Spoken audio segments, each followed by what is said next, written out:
So as most of you know by now, Disney is meeting with Fox, and also Comcast is getting ready to offer their own counter-offer to be able to prevent Disney from acquiring Fox. This is of course for the TV assets of various aspects of Fox because, well, everybody wants to get their hands on it considering how much value there is in those properties. Well, what was recently found that got online was the fact that somebody shared an image which shows us the terms of the merger as proposed by Disney, which is going after the actual shareholders of the stocks in their upcoming vote on which company they want to sell to. So while I'm not going to read the entire thing because it's a bunch of boring stuff referencing things nobody here cares about, like the sports department and Fox Sports 2 and various things like that.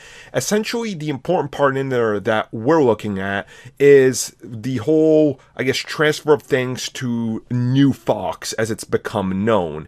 And essentially, this is what Disney is mostly after. Now, in this, they do mention, the obvious thing that it's pointing to the Disney acquisition would see Disney take control of Fox's television and film assets, like the Fantastic Four and X-Men, who then would possess their live-action screen rights so they could integrate them into the MCU. Now, the reason they're talking about the whole aspect of merging just the entertainment side and everything is because that would be much easier to actually carry over than if you were going after everything. Like entertainment and movies and TV and stuff, that's much easier than if you're going to go after all of these other big pieces of properties that are out there with so many more people involved in it. That's why there's a separation of Fox and New Fox as it's becoming known, because there's all these different assets that would go through two different companies, essentially. While yes, the Fox name remains, it's still a completely different entity. Now, I've made a video obviously stating that the obvious is obvious on who